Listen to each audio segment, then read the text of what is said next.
Welcome back, dissectors, and to those new to my channel, you are in for a treat today, as we're going to take a close look at the ghosts and brief history of the Driskill Hotel in Austin, Texas. This place is said to be one of the most haunted locations in Texas, with not only 2 dead brides, but also a former president and a ghostly child who loves to bounce her ball and giggle in the hallways. And get this, there is also a Spotify playlist called One for Playing at the Driscoll, which is meant to add to the atmosphere while staying at this fabulous hotel, and the link is in the description below.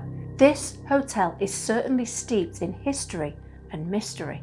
Now, what draws ghosts to the places that they haunt? Many believe that a tragic, sudden death from illness or murder can be contributing factors, or if a person dies and feel that they have some kind of unfinished business. But do you think that sometimes locations might be cursed in some way, trapping the dead instead of letting them move on? The Driskill Hotel opened its doors on 20th of December 1886, but was soon struck with bad luck. You see, when Jesse Driscoll commissioned the hotel, everything including the build, the furnishings and even the marketing of the establishment was paid for with blood money.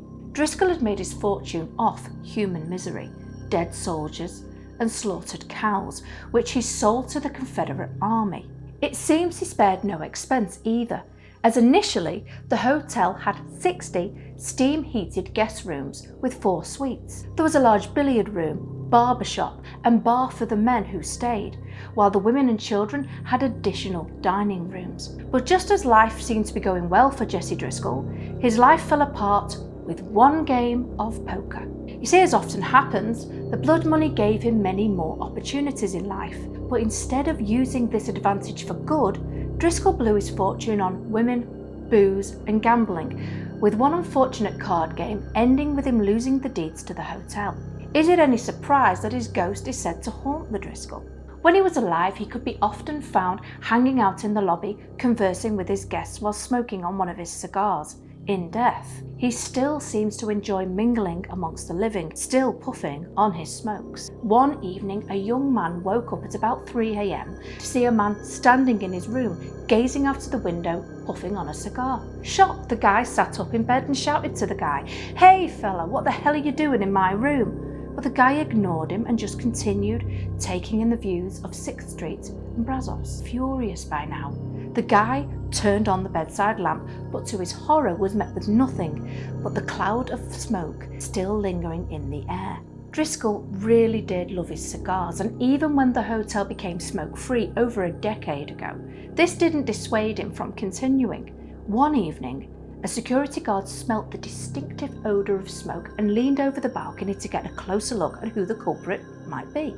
To his horror, a male voice whispered in his ear, "Got a match?" The security guard was so disturbed by this experience that he quit his job soon after. But Driscoll is also known to have a love of the ladies, it would seem, especially female musicians. Annie Lennox, who has enjoyed a massively successful solo career as well as with the band Eurythmics, was set to perform on stage one evening and so took a shower, as you do.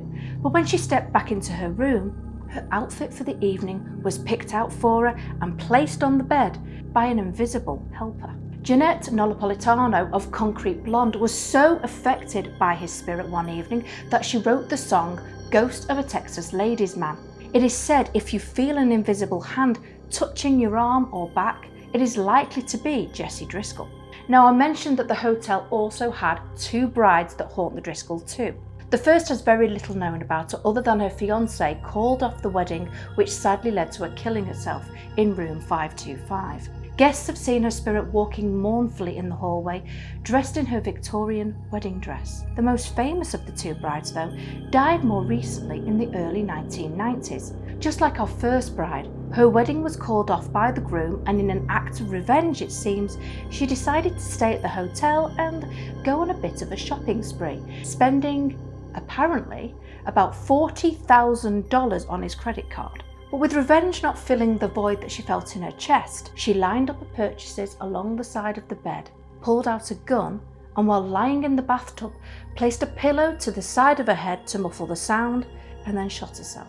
There are some reports that say she stayed in room 329, while others claim she stayed in the same room as the previous bride. But maybe the facts are getting merged over the years. Either way, she has been seen by visitors dragging her many shopping bags up and down the hallway, with others noticing a small pistol in one of her hands too. Just as suddenly she appears, she will disappear through a doorway. The Driskill Hotel screams glamour and class with its decor and artwork. One such piece of artwork is known to give people chills and set the nerves on edge, as it is linked to the ghost of a young child.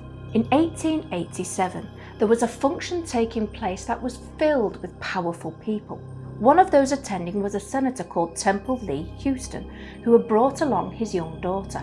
Wanting to pay attention more closely to events going on and disliking how much his daughter was distracting him, he offered her a ball to play with, which she took eagerly. Sadly though, disaster struck, as while playing near a staircase, the ball bounced too far and the young girl overreached, falling to her death. She was discovered at the bottom of the staircase with a broken neck.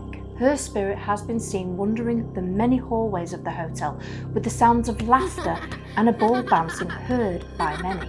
It would seem though that on her travels around the hotel, she's taken a liking to a certain painting of a young girl holding flowers. Here, many guests have witnessed her but also felt her presence, and being a child, she still likes to play with other children. There have been many reported accounts of parents asking their kids, "Who are you playing with?" only to be told the same name each time, Samantha. But whereas the young ghost means no harm, another spirit also seems to like the painting of the girl with flowers. Guests have felt an eerie presence lingering around, sending chills down their spines. Some have even said it felt like the spirit stayed with them, clinging to their bodies until they left the hotel. Now that sounds truly horrible. Like many grand hotels, the Driscoll has been visited by many people in power or at a very important stage of their lives. One of these people was the 36th President of the United States, Lyndon Baines Johnson, often referred to by his initials LBJ. Not only did he and his wife share their first date at the Driscoll in 1934 in the hotel's dining room, but for many years after, they would revisit for special occasions, either personal or professional. He used the hotel for his 1948 Senate run, which he won, his 1960 election to the office of Vice President, which again he won. It would appear that LBJ was on a winning streak, as when he ran for presidency in 1964, he won again, and addressed his supporters from the hotel's ballroom. Many people over the years have witnessed the late former president and his wife gracing the ballroom with their reflections caught in the many mirrors or out of the corner of their eyes. It's nice to think that they're still together even in death, in a place they loved so much in life. One poor man though didn't share the glamorous life of LBJ.